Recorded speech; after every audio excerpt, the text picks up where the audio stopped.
watching 707s coming in and out of Los Angeles International Airport, I mean, we were right underneath them. You could feel the air pressure around the airplanes as they're coming over our heads as young kids standing on my grandfather's hood.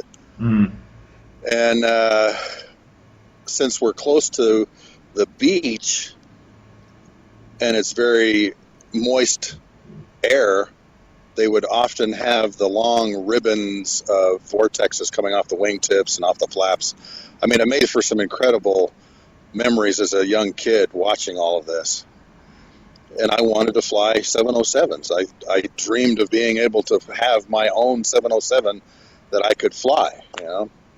So went to pilot training at Vance Air Force Base in Oklahoma. And everybody starts, you know, wanting to fly fighters and so forth. Very few people end up actually flying fighters coming out of pilot training. And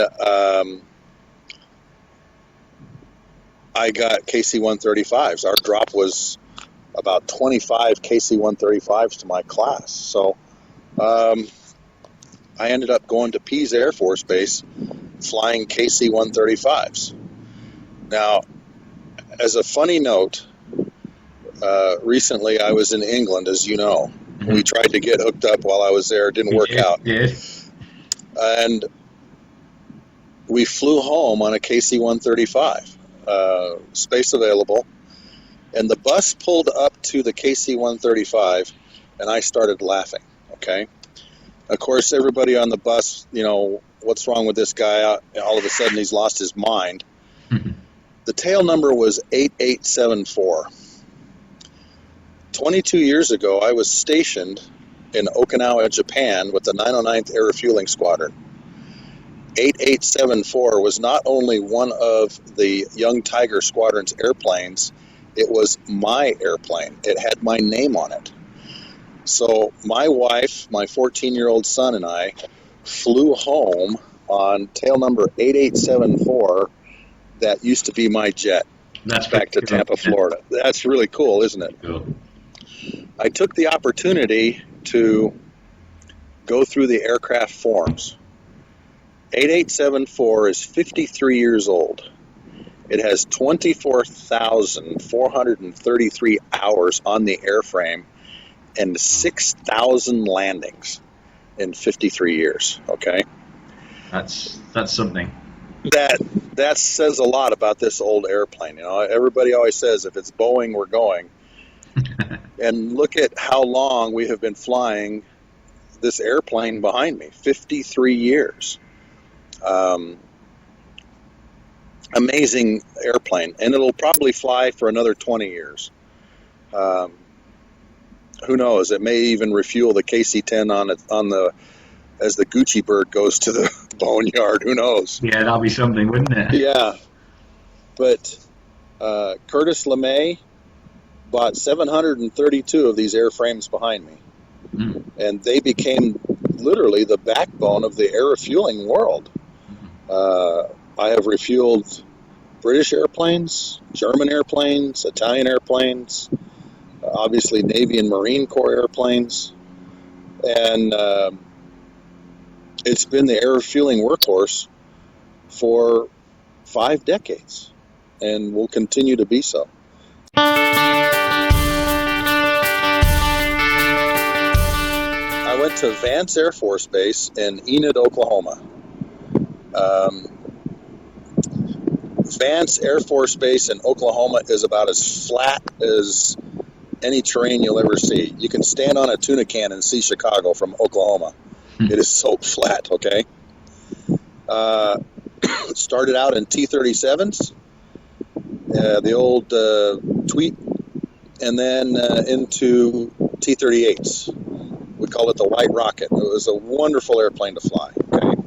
Supersonic speeds, flying formation at 400 knots. I mean, it was just a lot of fun. What's interesting about the afterburner on the T-38 is you see the F-15 and the F-16 with the orange flame. The B-1 and the T-38 have blue flame, okay? And the blue flame afterburner particularly when you're taking off at night in formation, is pretty spectacular. Yeah. It's quite fun to see. From Vance Air Force Base, at that time, all KC-135 training was taking place at Castle Air Force Base in the Fresno Valley, Merced, California. And you had 12 flights that lasted about 9 hours, okay? Mm-hmm. So I started flying the 135 at Merced with a gal that was going through upgrade. Kathy was from the squadron I was going to, the 509th Air Refueling Squadron, so that was really nice. I got to fly with her and learn about Pease Air Force Base.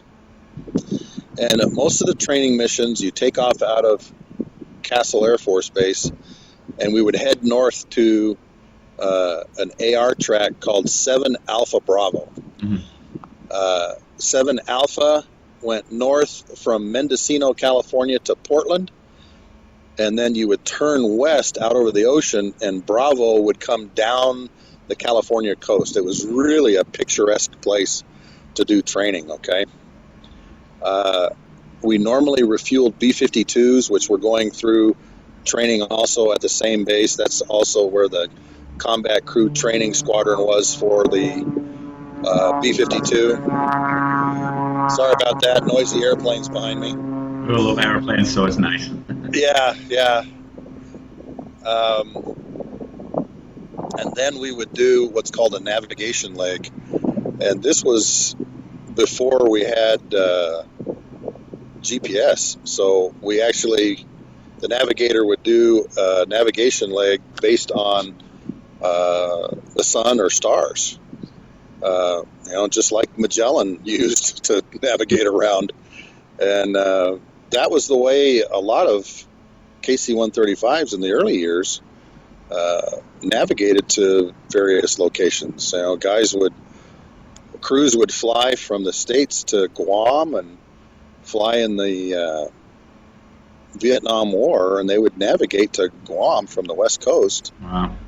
By celestial navigation. And then, of course, inertial navigation systems came along, and that improved things, but you could only put 12 waypoints inside the box, and you may have up to 30 waypoints for a flight from, say, California to Hawaii, and then Hawaii to Guam or something. So you're constantly having to put waypoints in as you flew past waypoints. Then, of course, we went to what's called the Pacer Crag system in the KC-135, and it's got a ring laser gyro INS in it, and it's fantastic. We flew from Rota, Spain to Spokane, Washington, and when we landed, the box was only off about, I think it was 307 feet. Wow. Which is just absolutely nothing when you've flown for 9 hours and several thousand miles. So the 135 has gone through a lot of changes, but all of that started with training at Castle Air Force Base, which was a great place to fly. And we would do approach and landings at Travis and Vandenberg and Beale Air Force Base, and then come back and fly in the pattern at Castle and then land after. And typically the sorties lasted between 8 and 9 hours.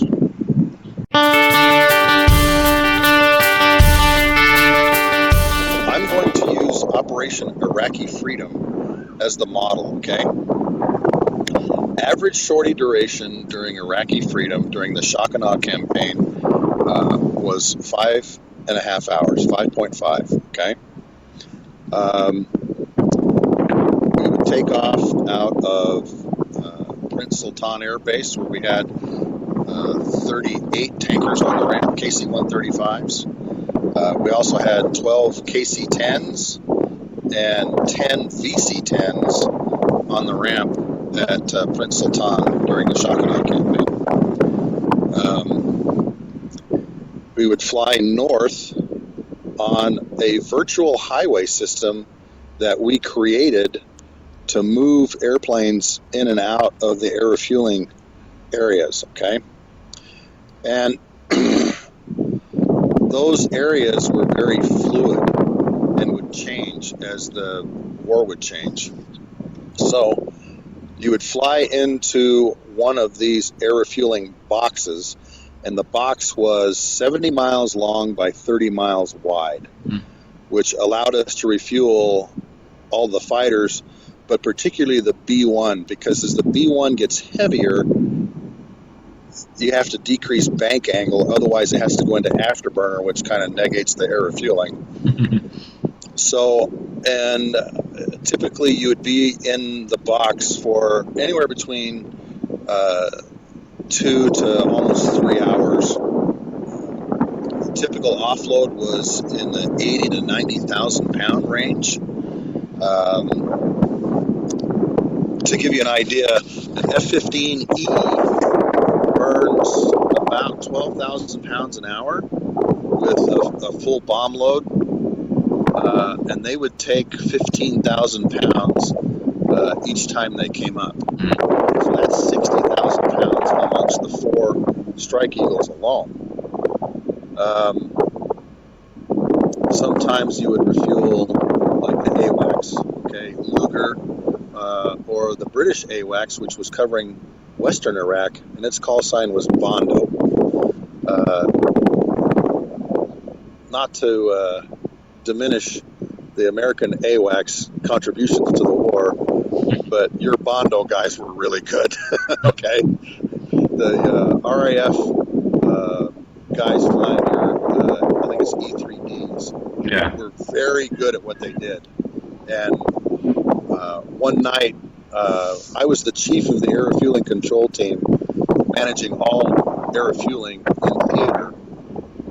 And I decided to go up for a ride sitting in the jump seat just to see what was going on. And an F-14 went down next to us, actually underneath a KC-10 that was in an air refueling track next to us. And Bondo managed the search and rescue for the downed F-14 crew. And listening to Bondo on the radios gave us a great sense of confidence that the F-14 crew, they were from VF-154, the Black Knights. That they were going to get picked up. One of my favorite squadrons. Yeah. So it was like the only F-14 lost, and it was due to a mechanical malfunction. I can't remember the exact story, but they picked the crew right up. Anyway, back to the missions, AWACS and the RC-135s, the Joint Stars, typically took 60 to 80,000 pounds. And, you say 80,000 pounds, what is that? Our fuel loads were 180,000 pounds on every airplane. That made it easy to do the maintenance and the reconstitution of the airplane.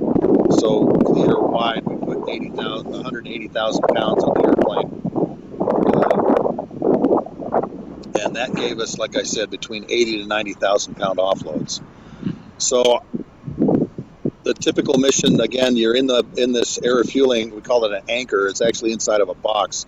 It's just a long oval, but you could manage that oval however you needed to. If you had guys coming from the north, you would obviously turn to the north to affect the rendezvous. But you would be in the box anywhere between 2.5 and 3 hours, and then turn around and come home back to Prince Sultan. And we did some defensive maneuvers coming back in and going out that I'm not going to go into here, but during that 5.5 hours, things were sometimes pretty intense. Yeah. When you're trying to get a crew off of the desert floor, things are happening pretty fast, because now everything that you're doing is very off the cuff. Mhm. Nobody plans for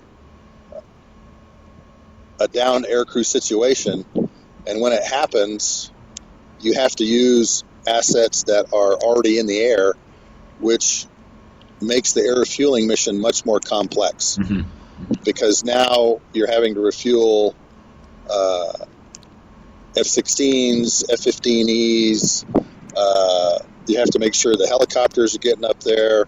The C-130s that refuel the helicopters may need gas, and it becomes kind of an endurance issue as you're trying to find the survivors.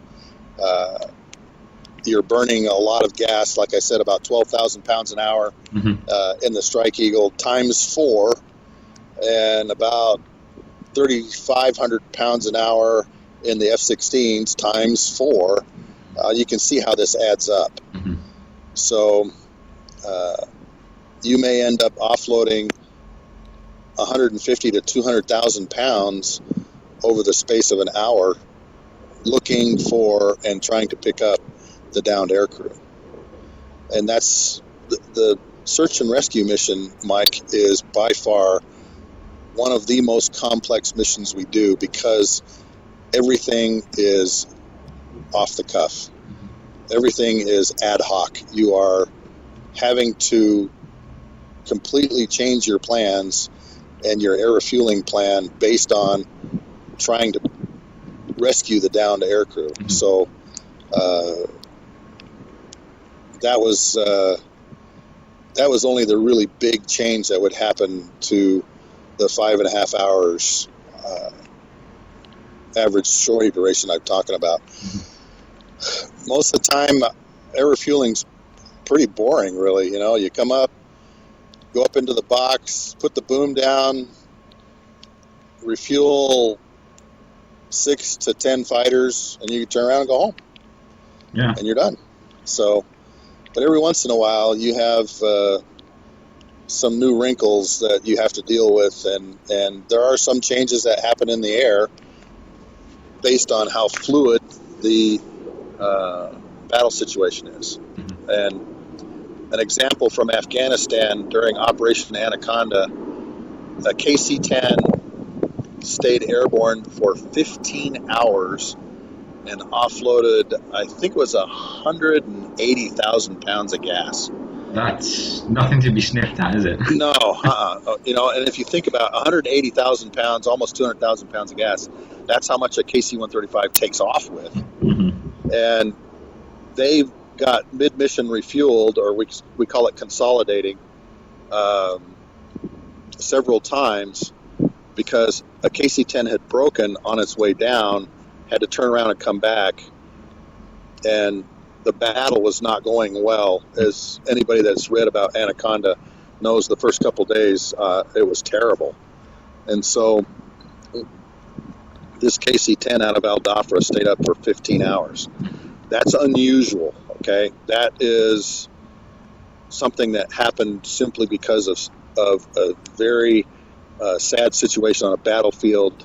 But normally, you know, 5 to 6 hours was our sortie duration.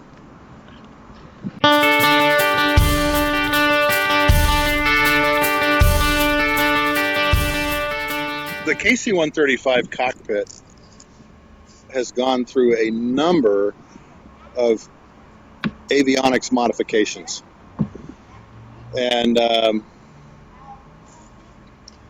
back in the 1950s, of course, they were... I have visitors. Hang on just a second. No worries. Hi, guys.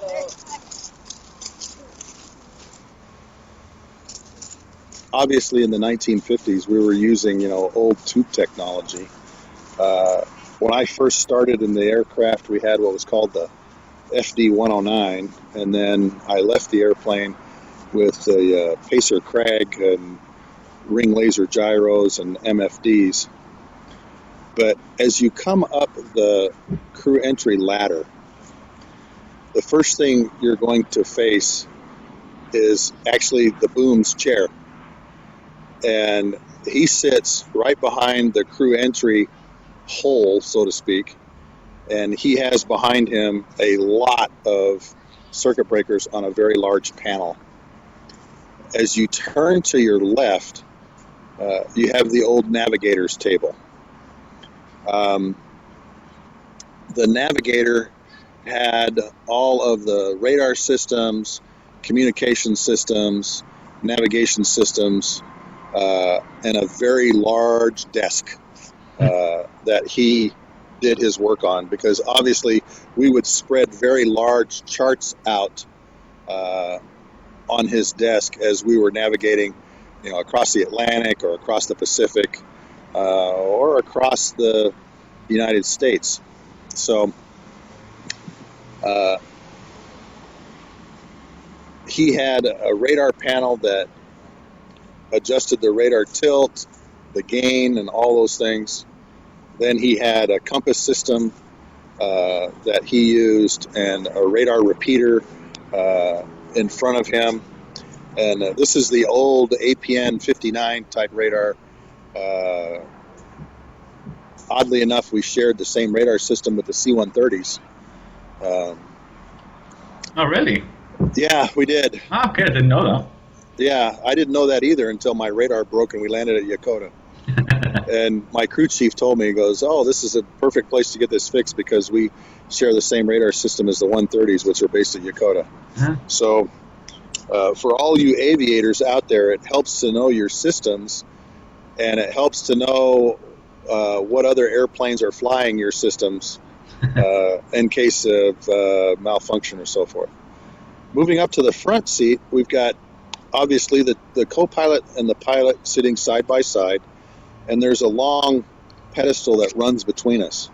At the end of that pedestal is the rudder trim, and it's just all it is a handle that you move, that you twist back and forth.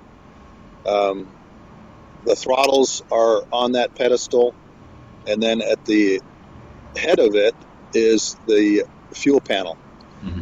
The fuel panel was old 1960 technology where, you opened a valve, closed the valve. It was pretty crazy, okay? It was all analog, big gauges and so forth. But the Cockpit modification put a digital fuel panel in where, it was a press button and so forth. We do not segregate the fuel in the KC-135. We are burning the same fuel that we were offloading. The body tanks, the aft body tank and the forward body tank, have 2 pumps each in them that are controlled from that fuel panel. We have 4 pumps in the airplane in the fore and aft body tank that pumps the gas out the boom. A single pump can pump about 1,000 to 1,500 pounds a minute. Typically in a B-52, we were offloading 6,000 pounds a minute through the boom, and that all again was from this fuel panel, opening the valves that went back to the boom and so forth. Okay, so the co-pilot normally handled the fuel panel and the pumping gas. As you go up, the instrument panel above the fuel panel are the engine gauges, okay? And there was a series of 6 round dials that told you everything from starting in the A models, engine pressure ratio. In the R models, it was N1. Oil pressure, exhaust gas temperature, all the things a pilot needs to know to make sure the engines are healthy, okay? In front of the pilot, you'd have an attitude indicator, and underneath that, an HSI. Those became multifunction displays in the Pacer Crag system, which were, they call it a 5 ATI display. Mm-hmm. And those were really good. So, and you can change those between, like a stick map or a compass rose or whatever. and you can even switch them bottom to top if you wanted to. Then you had airspeed, altitude, and so forth, and all of those things became digitized as the Pacer Crag system came on. Across the glare shield, we had the engine fire warning system, the T-handles that would cut off electricity, fuel, and then the push buttons for the fire bottles. Looking overhead, on the overhead panel, you had the pressurization panel, the electrical panel, the autopilot, the flight director system for takeoff and approach and landing that moved the command bars and activated the computers for the command bars for flying approaches and so forth. And you had 2 radios. We started with 2 UHF radios, and then during Desert Storm, we went to a UHF over the pilot and a UHF VHF. It was called an ARC 210 radio made by Rockwell Collins above the co-pilot. Now they have 2 ARC 10s, and they are wonderful radios, okay? We obviously would use secure voice in a number of our missions. Have Quick is frequency hopping. KY58 is an encryption system. We would use either or most of the time. And the old system was very hard to tune all that stuff up and get all that stuff loaded. We did it through a little gun, okay? The ARC 210, you did it by the tip of your finger, okay? And it always worked. It was really good. There were times in the old radios where sometimes Have Quick would work, frequency hopping would work, sometimes it wouldn't. But the ARC 210 solved that problem, and it was real easy to put all that stuff in. Going down my right leg, we had another panel sitting in the left seat that had the nose wheel steering and also had like brake pressure, the anti-skid, and so forth. On the co-pilot side, off of his right leg, he had the HF radio and an intercom panel, which I also had on my side, that we could, listen to the ILS, the TACAN, COM1, COM2, HF. Typically, we had 4 radios that we were listening to on a single mission. COM1, COM2, the VHF, and the HF all tuned up at the same time, particularly in combat. Did this get confusing for yourself? People would think that would get confusing, but after a while, it does not, okay? In the AWACS, they've got 18 radios. They're not, one person isn't listening to them all 18 at one time. They do have a technician on board that's kind of handling the comm sheet, but it wasn't really all that confusing. During certain portions of the mission, when you're inside the air refueling airspace, you're listening to COM1 because that was the command radio going to the box. Inside the box, that's who you were talking to the receivers on, was COM1. So F-16's going overhead right now. Sorry about that. Wow. Yeah. I'm waiting to see my first F-35 go by. Anyway, so listening to the 4 radios, Mike, really wasn't that difficult. And each radio had a purpose. So when we were flying a combat mission, like I said, command and control was in COM1. We could listen to the boom radio was in COM1 also. Then we were listening to air traffic control in the VHF and COM2. And then the HF radio was actually a threat warning radio. We had an AWACS frequency that we would tune in there. God, isn't that crazy? I can still remember what it was, White 1. It was called White 1. I can't remember the exact frequency. I think it was 1555, but in the HF. But that was a threat frequency that they could talk to us on and say, hey, MiGs are airborne out of Al-Assad. They're heading south, and But we didn't get a lot of threats over that. Usually it came over the command and control net, which was tuned to the AWACS once you were airborne.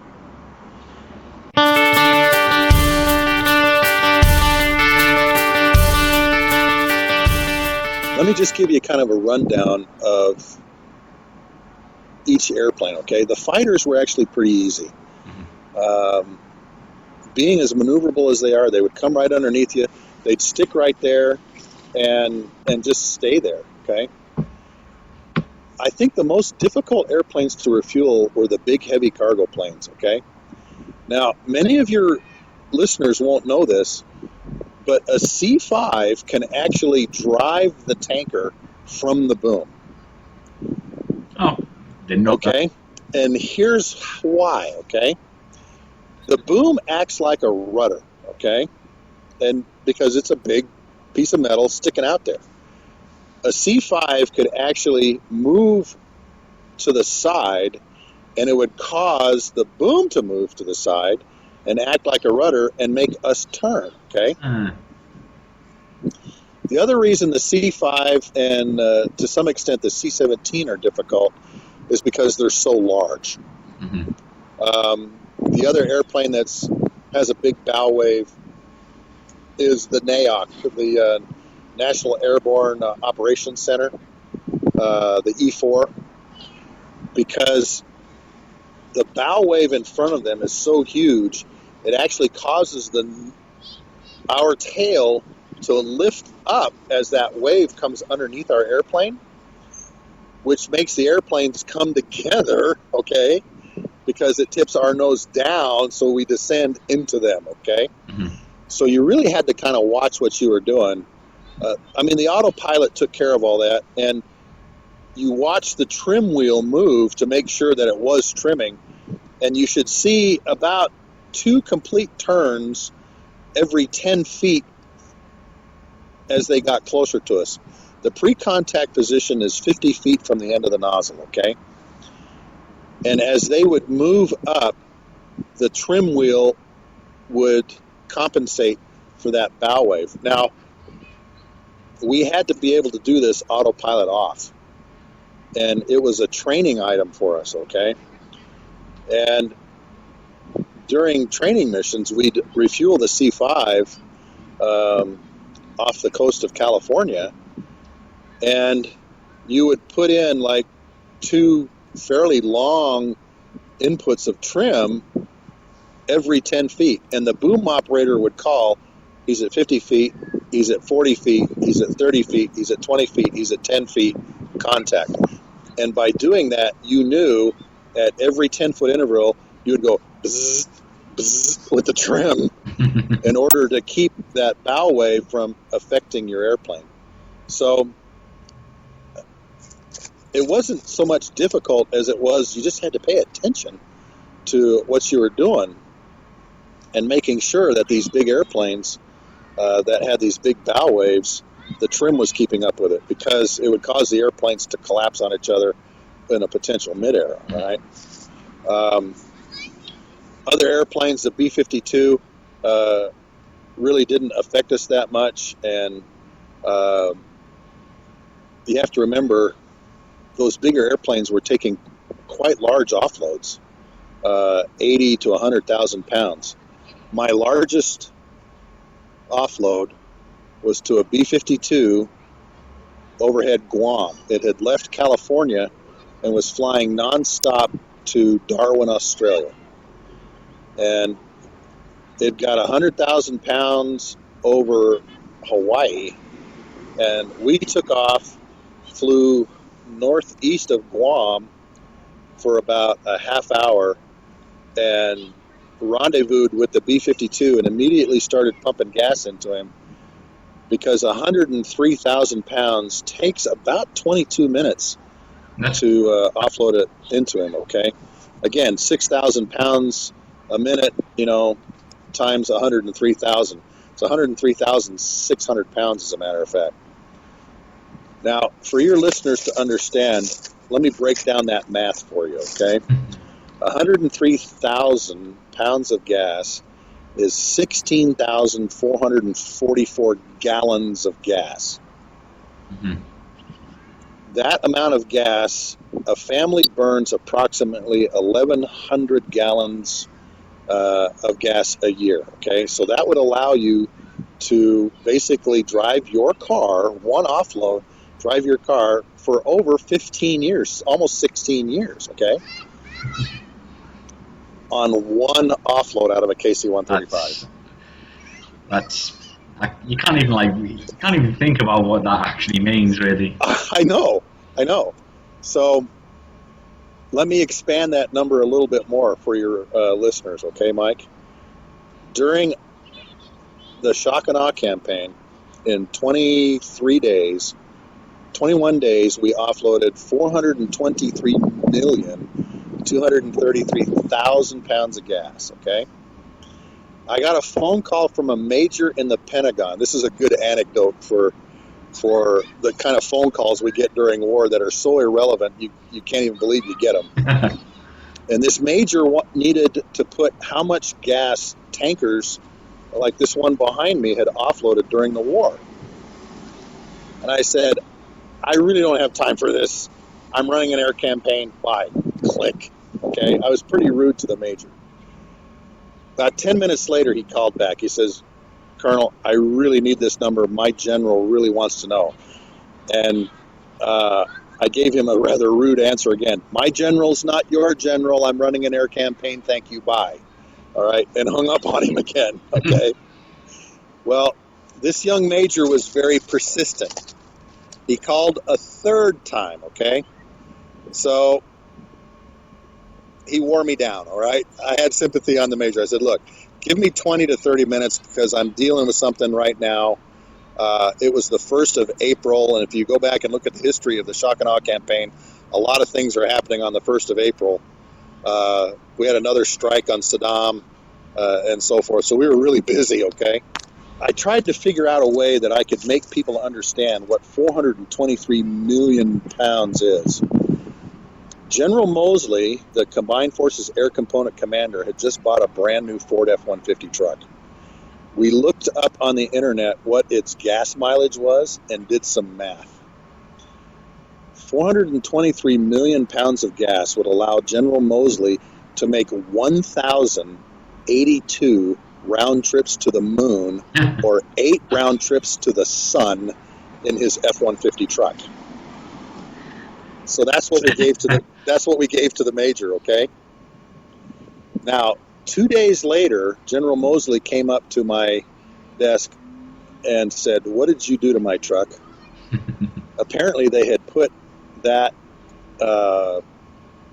anecdote and all those numbers in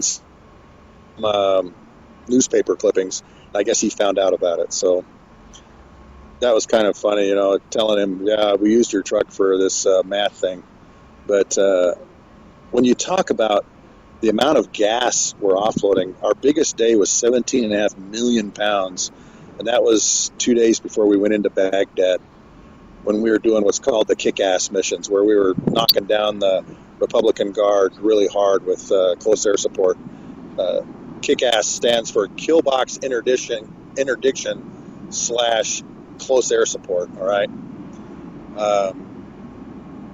And we did 17.5 million pounds. That was our biggest day during the shock and awe campaign. So difficult is probably the big receivers like the C5, the C-17, the 747, simply because the aerodynamics of bringing the two airplanes together like that make it a little interesting if the trim doesn't keep up. But most of the time, you know, you see the trim wheel move like it's supposed to, and they park underneath us, and we give them their 80,000 pounds, and we go on our merry way.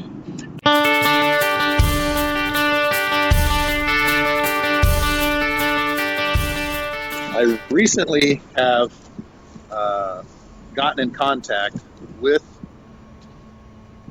his name is John Boy. He was lieutenant colonel at the time, and he was the package commander for the first 12 Weasels into Baghdad. 3 days before the war started, we were told that we were assigned this mission. I would be leading Tuna 6-4 flight of 3 KC-135s, refueling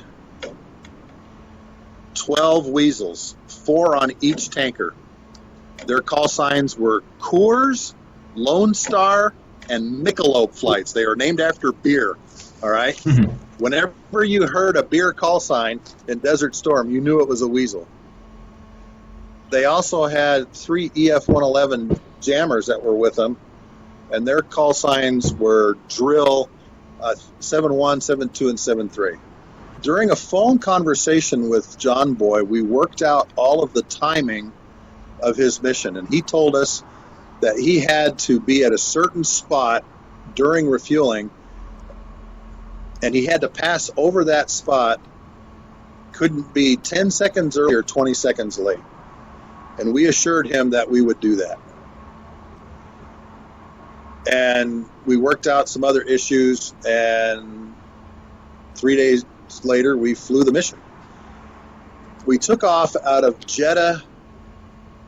We were the second tanker to take off that night. The first one took off, refueled at AWACS. We took off on the center runway at 30-second interval. So all 3 tankers are airborne, and we had a hold down altitude that going to the east. And as we were going to the east and all the tankers were rejoining, we went underneath what was called Nighthawk. Nighthawk was the F-117 refueling track that literally stretched from the south of Saudi Arabia up to the north, okay? And 3 tankers went over the top of us with 2 F-117s on them, and my co-pilot says, "Man, look at that!" And we all looked up through the windows, the eyebrow windows, and could see these guys going over the top of us. We were refueling on a track called Lime Pre. Lime Pre means pre-strike. We waited for 20 minutes. All of the Weasels joined on us, and we had to test their refueling systems first. There's no sense in going up to Baghdad if your refueling system doesn't work. So each one of the airplanes joined on us, completely calm out. Nobody's talking. This is all done radio silent. And all of the airplanes were able to take on gas. And we filled them up, made sure we got what's called a pressure disconnect with them that told us, okay, they're full. And we just hung out until the time John Boy told us he had to be heading north. We arranged our orbit and cut it short to turn north right at the time he said. And he was worried because we were heading south, and he said over the radio, "Turn," as we were going into the turn. So he was pretty happy that we were all on the same sheet of music. Well, that one point that he said he had to go through was the electronic screen of Iraqi's long-range radars. It's called the High Early Warning Ground Control Intercept Line. Okay, that's where their radars, that's the maximum range of their radars. Okay, and we went through that 5 seconds early. Okay, as we went through that, Task Force Normandy, the helicopters were striking an early warning radar site and blowing it up at the very same time. And it caused all the Iraqi Air Force to react, and they started taking off. And I heard over the radio from Choctaw, the AWACS, saying, "MiGs airborne, Manny 330 at 20, okay?" So on the 330 degrees, 20 miles from Manny, which was H2 airfield, these MiGs were taking off, heading to the northwest, and we're beginning to turn around to intercept F-15Es that had just bombed Scud sites. Then they came back with multiple groups of Fulcrums, Manny 155 at 55 south fast. That was Medicis Airfield, which was only 100 miles off our nose. We were really nervous at this time, okay? But our mission was to refuel these weasels and load them to the gills with gas. And we kept pressing forward. We kept going north, okay? I'm thinking in my mind, the F-15s should be moving north to go get these guys. The weasels are carrying air-to-air missiles if we get threatened. I'm just going to continue north and continue on my mission. But I was really nervous, okay, with these MiG calls, particularly with the Fulcrums that had launched out of Medicis Airfield about 100 to 120 miles in front of us. And they're very capable. They could take an F-15. Yeah, they're very capable airplanes, okay? And they, in fact, made a turn to the south and were trying to run down the same Strike Eagle package that was coming out.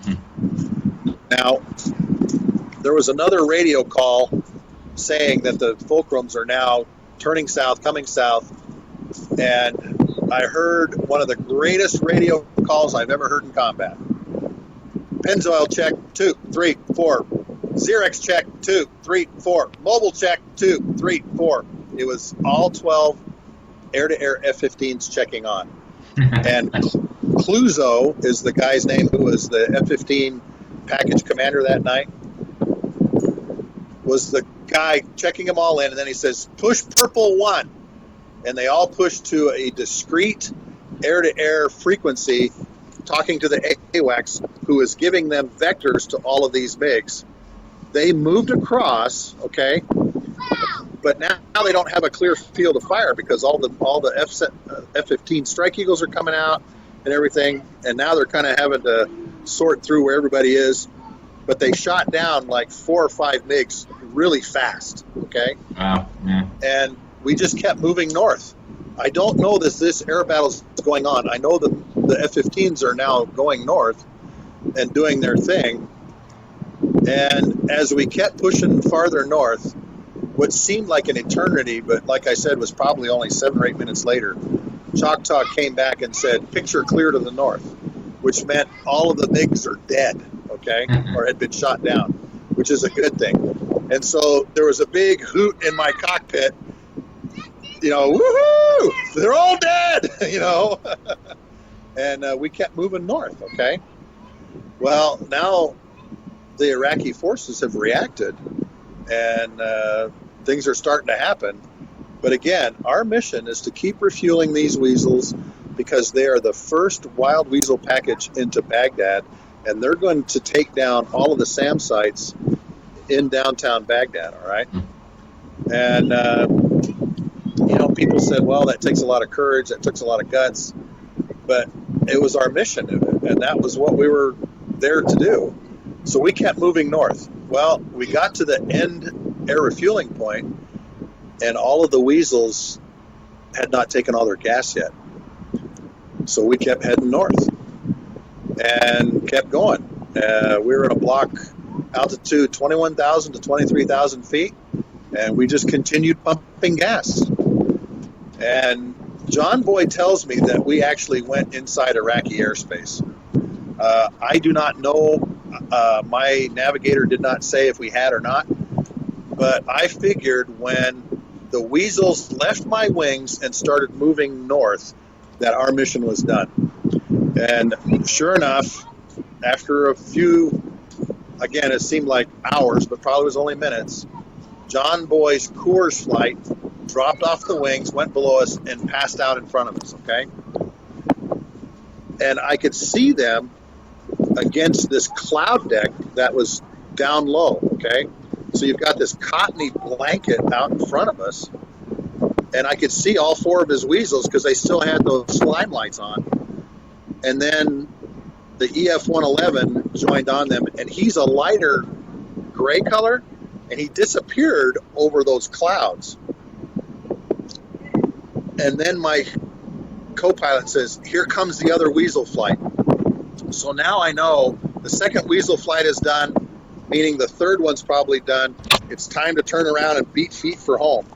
So I made a left-hand turn, pushed the throttles up. We came home at about 10 knots under the maximum speed of the tanker. And, some people say, that's because of fright, but actually it was because I wanted to get the tankers home and on the ground so that they could refuel them and put water on them, because you have to remember, I've got the old J57 motors that burn water, okay? Your science teacher lied to you. Water does burn. And these motors prove that, okay? But it was to reconstitute the tanker so that they could go out and fly another mission. And we got home, and sure enough, loaded the airplanes up with gas, and they went out and flew another mission. And we went home, and we're sitting there talking about our mission. We're watching CNN, and all of a sudden, they're interviewing John Boy on CNN at Bahrain at his base at Sheikh Issa. And he's talking about this incredible light show and this Christmas tree and everything. And we're all screaming, "That's the guy we refueled! That's the guy we refueled!" And it was kind of a surreal moment seeing the guy you had just refueled to go into combat on CNN being interviewed and talking about his mission. So that was a very memorable mission for me. And it was probably a life-changing event for me as a pilot, because I'd flown my first combat mission. I'd survived my first combat mission. It went about as smoothly as it could go. And from then on, I gained more confidence. My crew gained more confidence with each mission we flew. And so by the 10th mission, things were pretty routine. Even though the MiGs were still flying and a lot of things were happening, refueling became more routine. And it's really true what they say. After about 10 missions, guys settle down and fly like they're supposed to, not so scared about what's going to happen around them. That was a very memorable mission, though. Coors, Lone Star, Michelob, and Drill.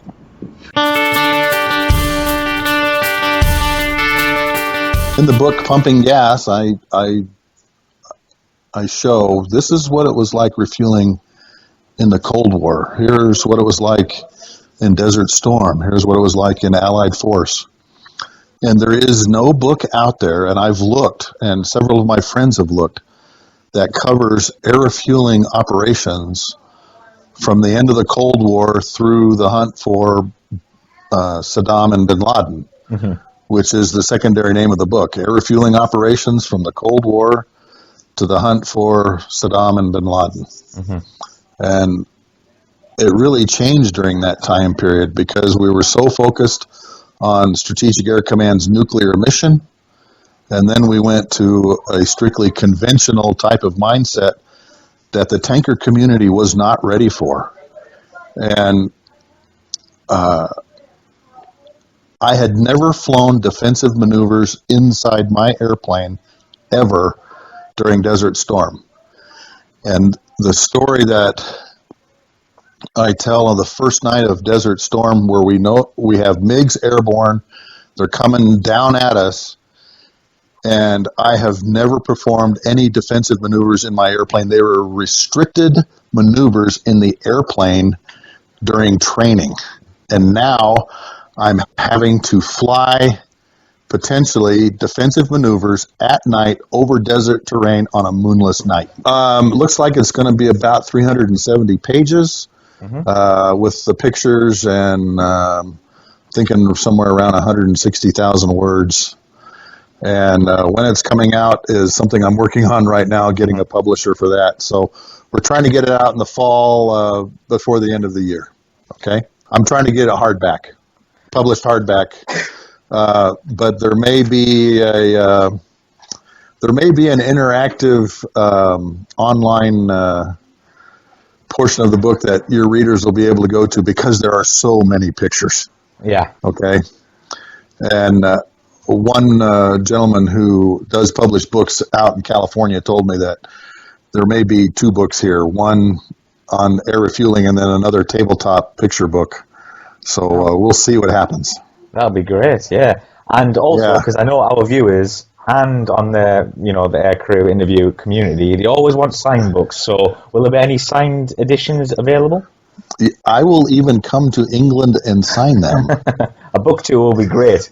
Yes, I'm sure there will be book tours, okay? Because think about all the nations that fly air refueling airplanes. You have obviously the RAF and their brand new Airbus tankers. I'm very familiar with EADS. As a matter of fact, one of their vice presidents is a former lieutenant general I worked with. Oh, okay. Out in Washington, D.C.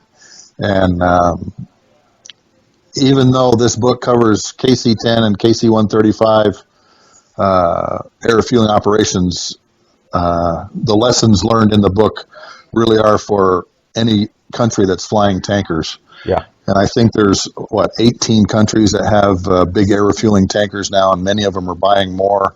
Yes. Some of them are looking for air refueling aircraft now. That's one of the things Cobham is working on, is a roll-on, roll-off air refueling package they put in the back of C-130s, those kinds of things. So there's going to be a book tour, and it's probably going to be international. Besides, I love England. I want to come over. We just recently spent a whole week in England and London running around. We went up to Stirling Castle and so forth, and I operated out of Fairford and Mildenhall several times, and obviously want to come back. So there will be opportunities for your readers and listeners and viewers to meet me and sign a few books.